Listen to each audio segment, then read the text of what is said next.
Ya, démosle, chiquillo. En este auxiliar vamos a ver teoría asintótica, que fue lo que vimos en el auxiliar pasado, pero esta vez lo vamos a ver como más aplicado a lo que es la teoría asintótica, porque, uy, ¿qué pasó? Porque antes lo habíamos visto aplicado a estimaciones y a intervalo de confianza, ¿no? Entonces ahora lo vamos a ver como desde un punto de vista más amplio, por así decirlo. Y acá. Entonces, ya, partamos con los comentarios. ¿Alguien quiere leer para que participen? No sé. Si quieren. Bueno, lo leo ya entonces. Ya, primer comentario. Este es de teoría sintótica. Hoy no debía haberle dicho eso, pero ya. Juanín necesita saber sobre el comportamiento promedio de televidentes diarios que sintonizan el programa de televisión en el que trabaja. En particular, necesita saber la suma de los promedios diarios por mes para así presentar un reporte a su jefe, el señor Manguera. Juanín sabe que la cantidad de personas que ven el programa diariamente se puede representar con una variable aleatoria, pero no sabe cómo distribuye dicha variable. Entonces Juanín recurre desesperadamente a usted para que lo ayude. ¿Qué le recomienda hacer? ¿Ideas? Aquí lo que queremos saber, comportamiento promedio de los televidentes diarios, eso nos puede decir algo, pero en particular quiere saber la suma de los promedios. Ahí tenemos algo complejo, ¿no? ¿Alguna idea?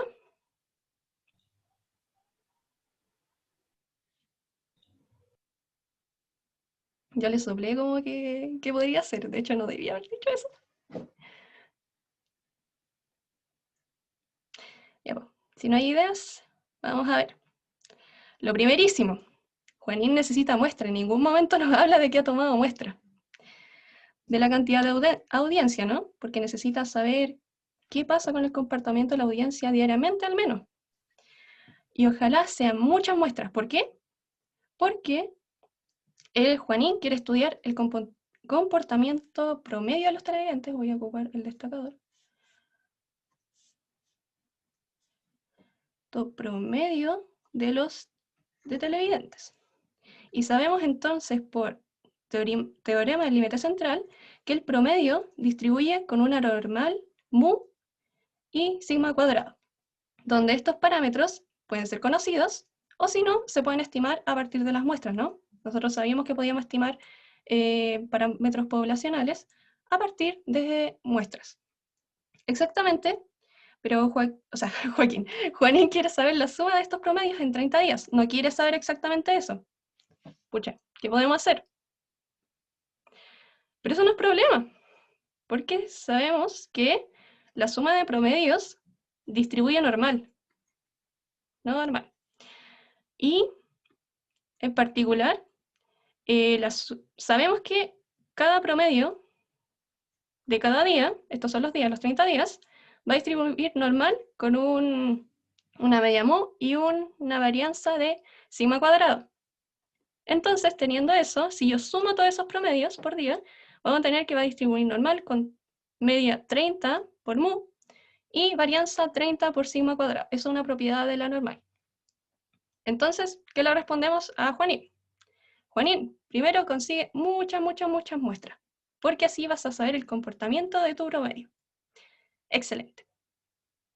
Así Juanín va a poder hacer su trabajo y va a poder satisfacer las peticiones del señor Manguera. Ya, segundo comentario. ¿Alguna duda acá?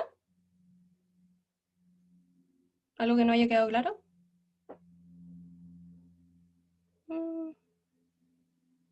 Como nadie dice nada, asumiré que no.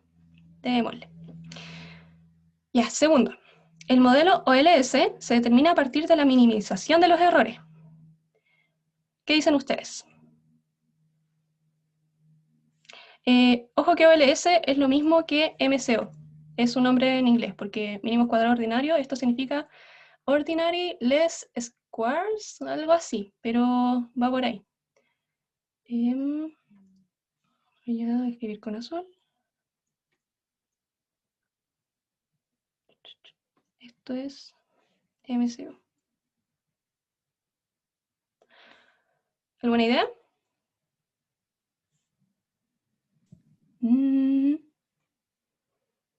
Ya, creo que no. Y esto va especialmente cuando dicen errores. ¿Serán los errores los que se minimizan? Duda. En realidad son los residuos los que se minimizan. Este epsilon que definimos en el resumen, que era la diferencia de cuando yo tenía mi regresión, o sea, mi estimado de lo que iba a ser mi variable dependiente, y la variable real, ¿no? Eso es lo que se minimiza realmente, el residuo. Porque, ¿qué pasa? Porque cuando hablamos de errores, es poco preciso, ya que se puede entender como el error de la población, como el error estándar que vimos antes, por ejemplo. Y no lo puse totalmente falso este error porque, de todas formas, hay bibliografía que trata el residuo como un error aleatorio. De hecho, a mí me lo enseñaron así, pero después me di cuenta de que cuando uno habla de minimizar errores, como que es poco preciso, tal como digo acá. Entonces, lo mejor para evitar ese tipo de confusiones es siempre hablar de residuo cuando hablamos de la diferencia entre los valores reales y del modelo, ¿ya? Así que como consejo, siempre prefieran llamarlo residuo, a menos que especifiquen muy bien que cuando hablan de errores aleatorios, sean los de, se refieran realmente al residuo, ¿ya? Es una cosa más conceptual. De hecho, yo la pauta de este comente vi que lo habían puesto como falso, pero como yo sé que hay bibliografía que lo trata como error aleatorio, no creo que sea totalmente falso. ¿Alguna duda acá? Es mucho de concepto y terminología. Y como un consejo, así como mejor llamarlo residuo. ¿No? Entonces avanzamos. Ya. Aquí. Tercer comentario. Se presentan dos modelos estimados que tratan de... ahí debería decir un D. De reflejar la relación entre el precio de un auto y sus características. ¿Cuál es el mejor modelo? Aquí hicimos un modelo que me quiere determinar como variable dependiente el precio del auto bajo qué variable independiente. O sea, yo creo que el kilometraje me puede afectar mi precio, el rendimiento, los dueños que ha tenido antes, el estanque. Y yo al correr el MCO, al aplicar MCO para determinar estos coeficientes, tengo que el R cuadrado de eso es 0,796. Y tengo otro modelo que también quiero predecir el precio, pero esta vez tengo el kilometraje, ya misma variable que la anterior, rendimiento también, pero solo tengo el año. Una variable que no me aparece antes, pero que ahora sí, eso sí, no tengo ni dueños ni estanque. Y en este caso tengo un R cuadrado de 0,601. Ya, ¿con qué modelo me quedo entonces?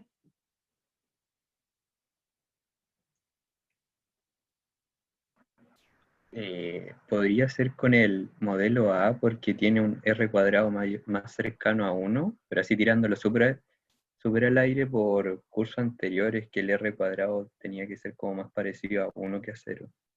Ya, ¿y por qué el R cuadrado es mejor que sea cercano a 1? ¿Te acuerdas?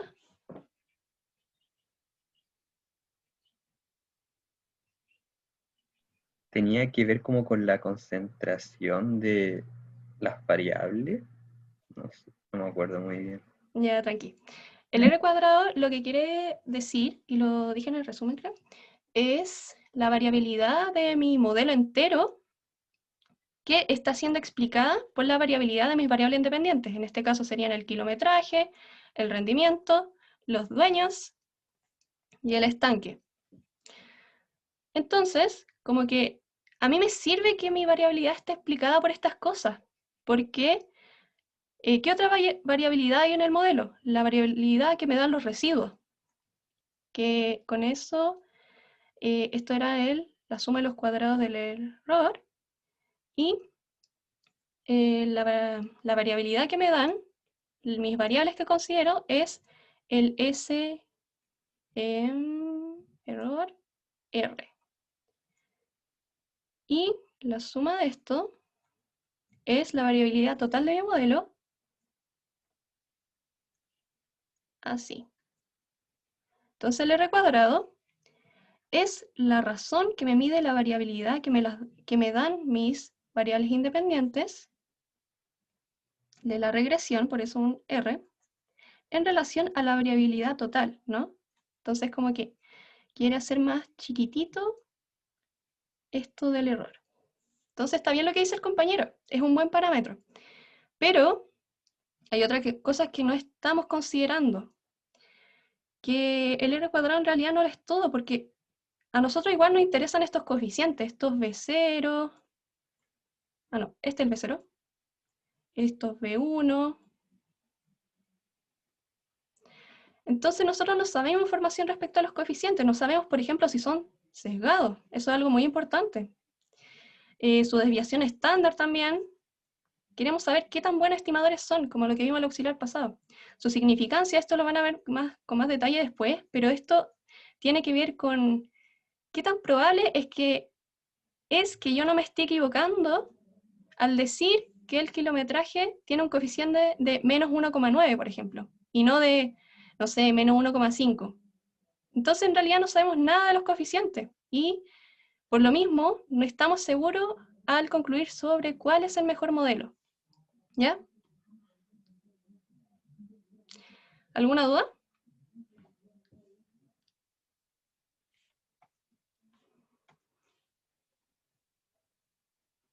Lo importante acá son los coeficientes.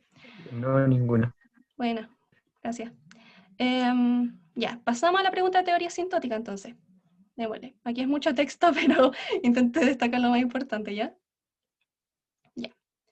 Un restaurante llamado Adicción Santiaguina, que se especializa en la producción y venta de hamburguesas caseras, está teniendo problemas con la atención a sus clientes cuando es horario de almuerzo, ya que ellos reclaman que sus órdenes tardan mucho tiempo en llegar a sus mesas. Ante esto, el chef responde que esto se debe a que las hamburguesas se preparan una vez que el cliente hace su pedido, ya que no le parece conveniente tener hamburguesas preparadas con anterioridad si éstas no van a ser consumidas. En este contexto, el administrador del local lo contrata para que usted vea la forma de determinar la cantidad de gente que llega al local en una jornada, para así tener la cantidad de stock apropiado para estas personas cuando lleguen, evitando que se cocinen más hamburguesas de las necesarias. Ya, su trabajo consiste en los siguientes pasos. De acuerdo a lo que el administrador ha observado en su trabajo en el local, nos dice que asumamos que la media de las personas que llegan al horario de almuerzo son 30 y considera una variación de 20 personas, pues está un tanto inseguro de la exactitud de su estimación. Esto lo deduce de los últimos 30 días. Entonces tenemos que el administrador, como que al ojímetro, por lo que los últimos 30 días que él ha estado en el local, cacha más o menos que la media debe ser 30 y la variación de 20. Calcule la probabilidad de que el promedio esté a no más de una unidad de diferencia con la media. Ya. Entonces, sabemos por TLC, de nuevo, que como nos piden el promedio, nosotros sabemos que el promedio distribuye normal 0,1 cuando tenemos la media de la muestra, de la media de nuestra población de interés y la varianza. Y esto nos lo dan a nosotros, ¿cierto? La media. Por lo que estimó el caballero acá, el administrador. Y también sabemos la variación. Ya. Entonces, reemplazamos los valores y tenemos que el promedio estandarizado distribuye 0,1 con estos valores de aquí. Entonces, calculemos la probabilidad de que el promedio esté a no más de una unidad de diferencia con la media, que es esta expresión de acá, ¿cierto? Como que la diferencia en valor absoluto, así para no tener problemas con los signos, es menor a 1. Ya, pues. Entonces, esto significa, al descomponer la desigualdad de valor absoluto, que es la probabilidad de que menos 1 sea menor al promedio menos 30, este valor de aquí, y esto menor a 1. Uy, estas rayas que hay acá. Ya, pues, entonces, como sabemos que este término de acá es positivo, podemos mandarlo dividiendo a todos estos términos y no me cambia las desigualdades, quedándome la siguiente probabilidad. Pero ojo, aquí tenemos el término que nosotros sabíamos que distribuía normal 0,1. Entonces, nosotros queremos saber la probabilidad que está encerrada entre estos dos rangos. O sea, entre este rango, estos dos números. Ya, pues. Entonces nosotros sabemos que la normal tiene una forma como esta curva, y queremos saber la probabilidad encerrada en esta área, ¿cierto? Ya, pues nos vamos a la tabla. Entonces, y acá yo le hice como mucho más detallado que el auxiliar pasado porque encontré que habían quedado dudas. Ya, pues esta es una tabla que a ustedes les va a tocar buscar en la tarea para normal estándar. Así que quiero enseñarles cómo leer. Ya, pues, nosotros queremos buscar estos valores. Estos de aquí. Pero ¿qué pasa? Aquí tengo una... Voy a buscar el lápiz.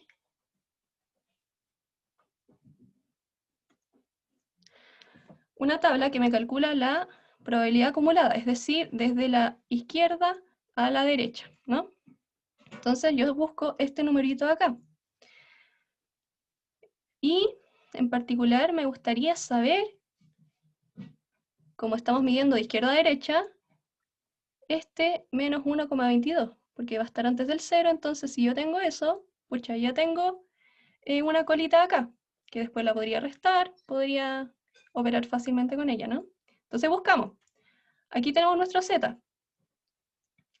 Y la columna de aquí nos indica las unidades de nuestra z y sus correspondientes décimas, mientras que las filas, esto de acá, nos habla de las centésimas de ese mismo número, por si queremos ser más exactos. En este caso sí lo queremos ser porque nuestro número tiene unidad, décima, centésima.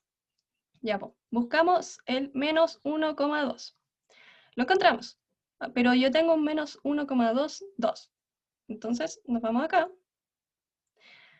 intersectamos y notamos que este tiene un valor de 0,1112.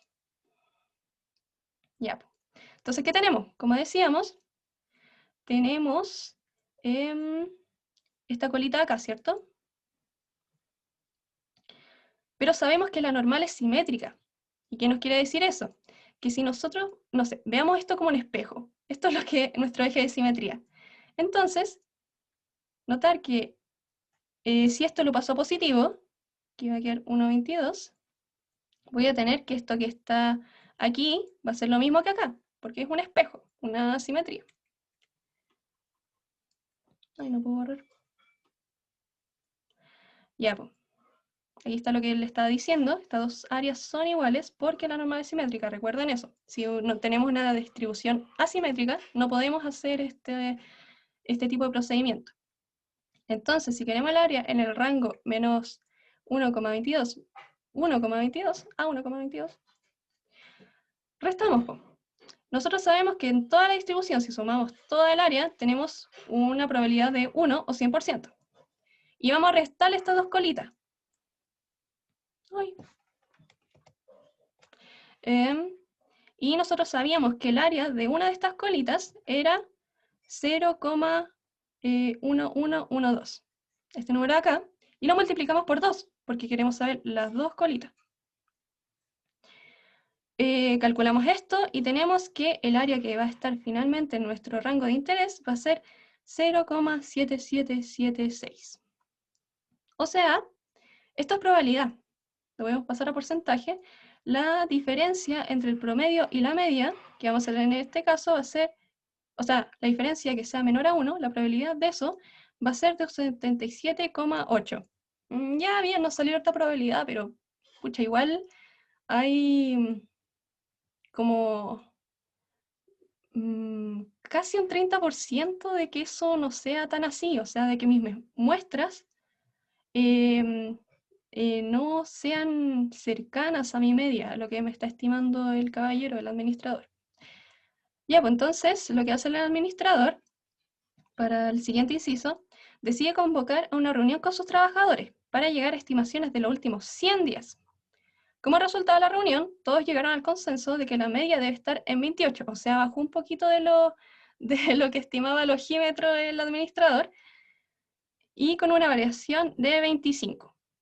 En este caso, cachen, tenemos una media de 28 y una variación de 25, subió. y casi la variación es casi igual que la media. Pucha, ¿será útil eso? Como que vayamos pensando, teniendo esa duda desde ya. Entonces nos dicen, repite el ejercicio anterior calculando con los nuevos parámetros la probabilidad de que el promedio esté a no más de una unidad con la media. O sea, es lo mismo que antes, solo que ahora tenemos nuevos parámetros y nos aumentó mucho más la varianza. Es casi igual que la media, así que ojo ahí. Ya, pues. Hacemos un procedimiento muy parecido a antes, que nosotros sabemos que el promedio distribuye normal, y si lo estandarizamos con los parámetros que están acá, con la media, la desviación estándar partido en la raíz de n, y calculamos lo que nos piden, que la diferencia entre el promedio y la media sea menor a 1. Desarrollamos esta desigualdad, voy a ir rápido en esto porque ya lo vimos antes, mismo ejercicio. Nos damos cuenta que esto es un medio, si es que sacamos la raíz, y nos queda la probabilidad que está encerrada entre el menos 2 y el 2. Ahora tenemos, antes teníamos el 1,22, tenemos el menos 2, hasta el 2. Queremos saber esto de aquí, esta área. Ya, mismo procedimiento. Buscamos el menos 2. Menos 2 nos da 0,0228. Hacemos lo mismo. Consideramos el 100% de la probabilidad menos 2 veces el área que está en estas colitas. Y eso nos da un 0,9544. O sea que la diferencia al final, o sea, como que esto sea más parecido a esto, me da que es 95,4%. ¿Qué pasó acá? Nos dio una probabilidad mucho mayor de que esto se parezca a esto, pero tenía una varianza más grande. Para pensar. Ya, pues.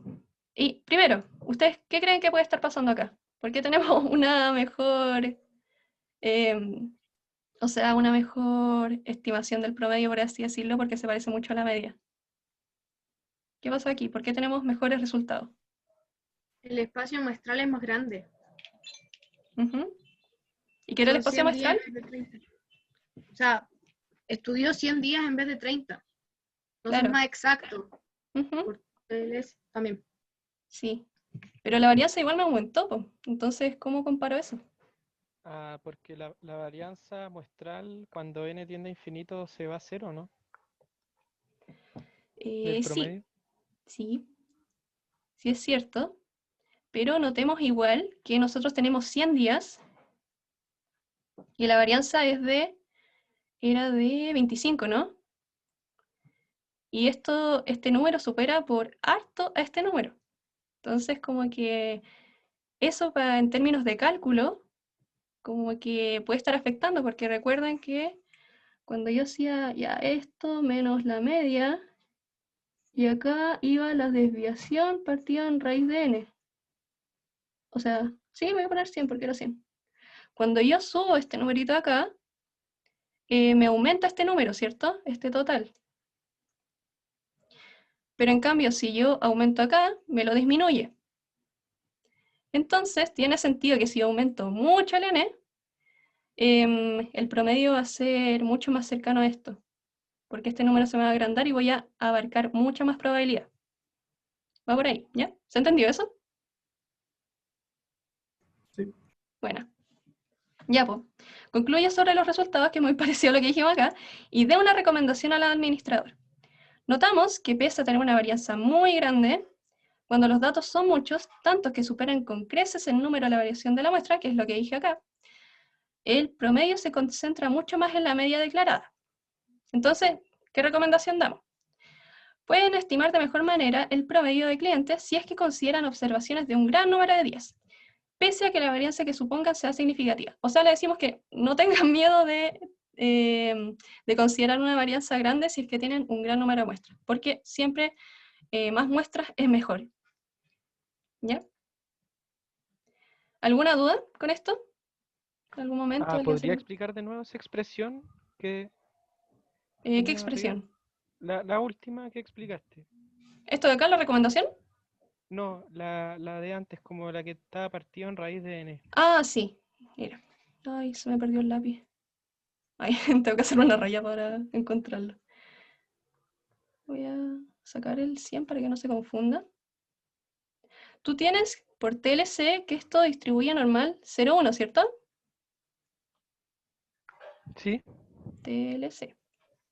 Ya, pues. Entonces, fíjate en este número, como el total que va a ser todo esto de acá. Y cuando tú aumentas la varianza, ¿qué va a pasar? Este número, el total, te va a ser más chico porque estás aumentando el denominador. En cambio, cuando tú aumentas el n, tú lo haces muy, muy grande, casi tendiendo al infinito, esto te va a dar un número gigante. Y gracias a eso tú vas a abarcar más probabilidad. Porque, acuérdate, lo voy a ver más arriba donde lo vimos un poco mejor. Tú después, porque acá tú estás calculando un rango, ¿cierto? Tú tienes que pasar dividiendo esta varianza partido por n, ¿cierto? ¿Sí? Entonces, si tú haces muy grande la varianza, este número de acá va a ser chiquitito, muy pequeño. Pero en cambio, si tú agrandas el n, este va a ser grande. ¿Cachaste? Ah, sí. Sí, ahí entendí mejor. Sí, Gracias. bueno. Si quieres lo puedes ver mejor como que este n se te va a pasar para arriba. Porque esto va a ser igual varianza. Y acá arriba yo voy a tener mi raíz de n. Ahí es un poco más claro. Esto es equivalente a lo que teníamos antes. X menos mu. ¿Cierto? ¿Sí? Ya, ¿te quedó claro? Sí, ahí me quedó mucho más claro. Gracias. Ya, buena. De nada. Ya, pues. ¿Otra duda más? Aparte de la del compañero. Si no, seguimos. Con la parte que nos convoca regresión lineal simple. Ya. Voy a leer. En la tabla siguiente se presentan las puntuaciones obtenidas en el examen de ingreso a la Universidad de Estados Unidos.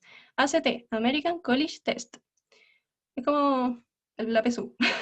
Y en el GPA, promedio escolar, por 8 estudiantes universitarios. O sea, el GPA nos dice cómo les ha ido en las notas una vez que entran a la universidad. Por 8 estudiantes universitarios, sí. El GPA está medido en una escala de 4 puntos y se ha redondeado un dígito después del punto decimal.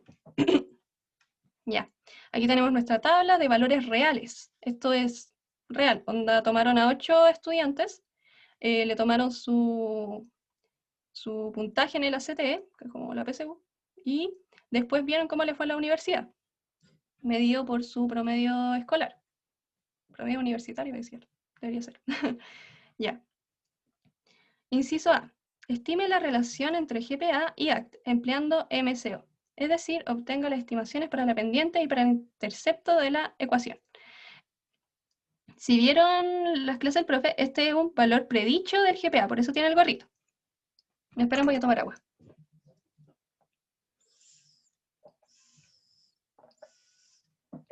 Ya. Ya, pues. Entonces, ¿qué tenía este valor predicho? Tenía un intercepto, dado por el B0, y una pendiente, podría decirse como en la forma lineal, como nosotros tenemos A, B, X, que es el B1. Ya, pues. También nos dicen, comenta la dirección de la relación. Tiene, en este caso, el intercepto una interpretación útil. Explique que tanto más alto será el GPA predicho si el ACT aumenta 5 puntos. Como estamos estimando por MCO, ya, nosotros teníamos que los estimados tenían la siguiente forma. El beta 0 en particular se definía como el promedio de mis valores reales de la variable independiente, en este caso, de la variable dependiente, que en este caso va a ser el GPA, esto es como nuestro I, más el beta 1 por el promedio de nuestros X, que es el ACT. Ya, pues. También tenemos que para el beta 1, el estimado se construía con la siguiente fórmula. Si ustedes revisan los resúmenes, esto va a ser como un X, Y, como I menos I. Es pura aplicación de fórmula, ¿ya? Calculamos beta 1 entonces contando con estos valores de acá, ¿cierto? El GPA real, el ACT real, porque yo noto que aquí solo tengo valores reales. Se estima a partir de la muestra, ¿cierto? Aquí reemplazo por cada observación de ACT, cada I va a ser un estudiante, I estudiante. Y yo también puedo obtener los promedios, como sumando todas las contribuciones de cada estudiante y partiéndola por n, ¿cierto? Todos los sacamos de la muestra. Ya, entonces en el numerador me da este número, yo no lo desarrollé tanto porque es puro cálculo, partido por 56,875. Y esto lo calculo y me da 0,1022. Ya, pues, sabiendo el beta 1, nosotros podemos calcular el beta 0. Lo hacemos. ¿Y cómo calculamos beta 0? Nosotros teníamos que calcular el promedio del GPA y el promedio del ACT. Y ya tenemos el beta 1, entonces llegar y reemplazar. Reemplazamos los valores y nos da que el beta 0 es 0,5681. Reemplazamos nuestros valores en el modelo y nos queda lo siguiente. Y notamos que esto significa que a mayores puntajes del ACT, de la prueba que tienen para entrar a la universidad, mayores son los GPA, ya que si aumentamos una unidad en ACT, el GPA nos va a aumentar porque tenemos solo cosas sumando. ¿Cierto? Aunque el efecto del ACT sobre el GPA es muy pequeño.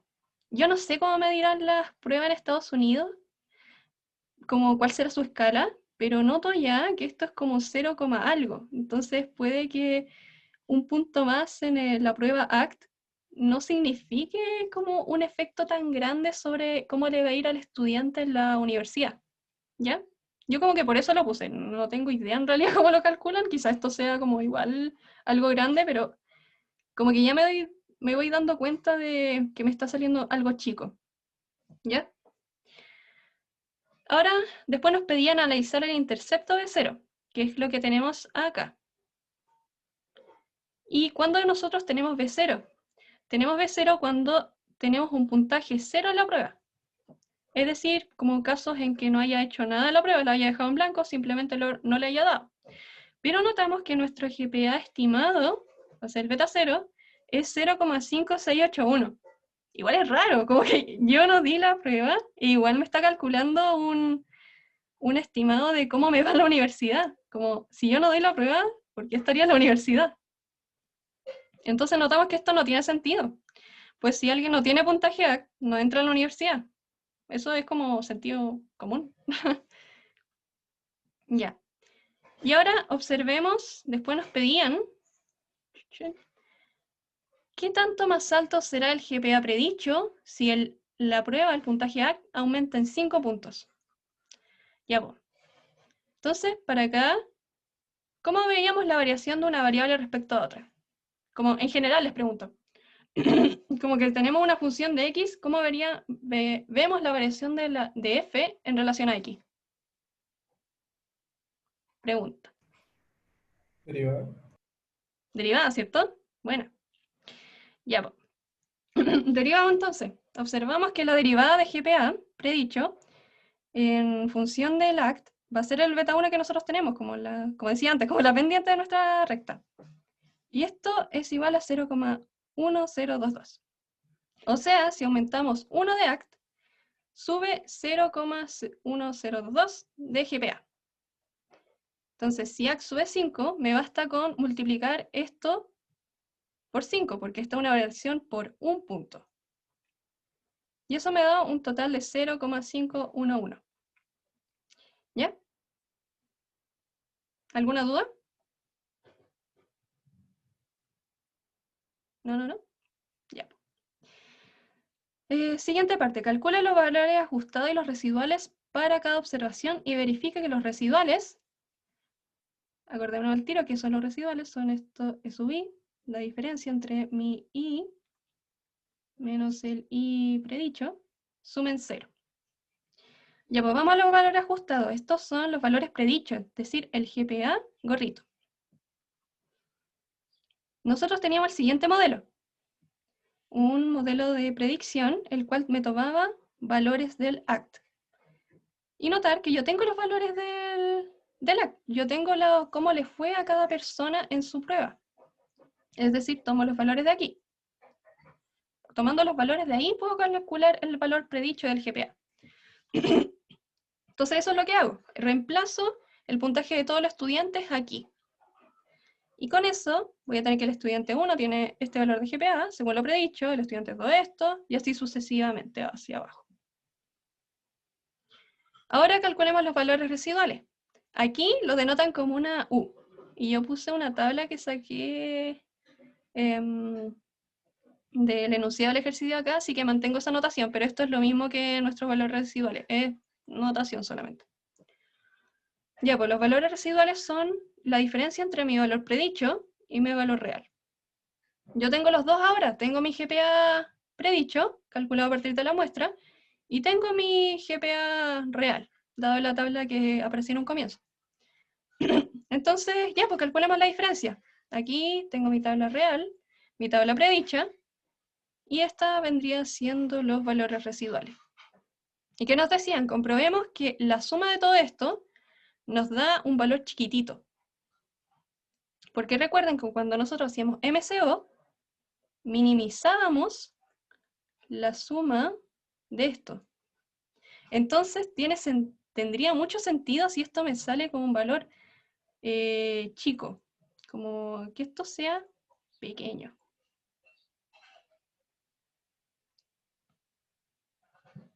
¿Ya? Entonces lo sumamos. Es cosa de meterlo a la calculadora y ver cuánto sale. Y notamos que nos da un 0,0002. Así que vamos bien, parece que se ve que tenemos un buen modelo. Ya. Ahora, ¿cuál es el valor que se predice si el GPA, para el GPA, si el ACT es igual a 20? Ya. Entonces nosotros tenemos nuestro modelo predicho acá. Y queremos reemplazar por un ACT de 20. Estos son mi beta 0 que teníamos antes estimado. Y el beta 1. Entonces yo reemplazo por mi valor de ACT, que es 20. ¿Cuánto me sale el valor predicho? Me sale 2,61. Bueno. Ahora, ¿qué tanto de la variación del GPA de estos 8 estudiantes es explicada por el ACT? ¿Qué ocupamos acá? ¿Qué nos habla sobre la variación en el modelo MCO?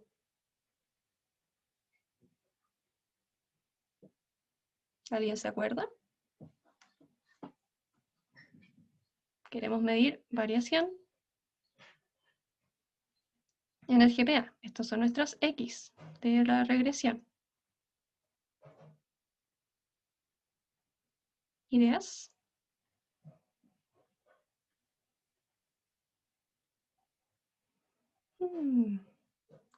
Bueno, aquí yo les digo. El R cuadrado, ¿cierto? Esto nos decía de la variación del modelo. ¿Y qué era el R cuadrado? El R cuadrado era la varianza explicada por nuestros XY, en este caso son el ACT, que es exactamente lo que nos pide acá, explicada por el ACT.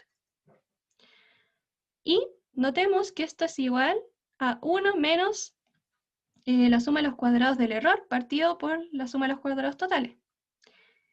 ¿Y por qué pasaba esto? Pasaba porque SST es igual SS del error más suma del SS de la regresión.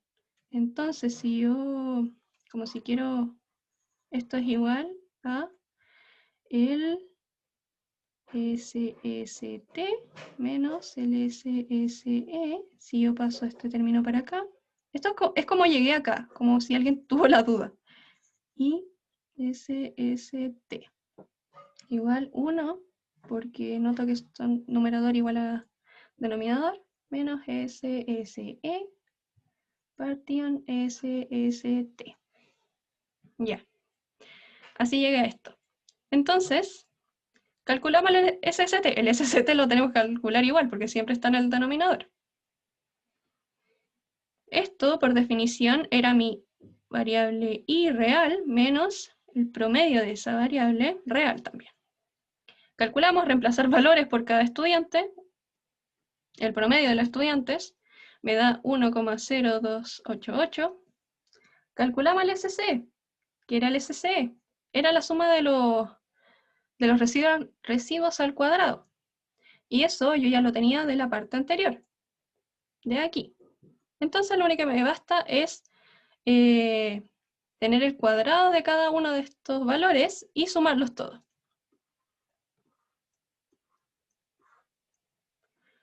Ya, pues. Tenemos las cosas que necesitamos para calcular el R cuadrado. Entonces, reemplazamos.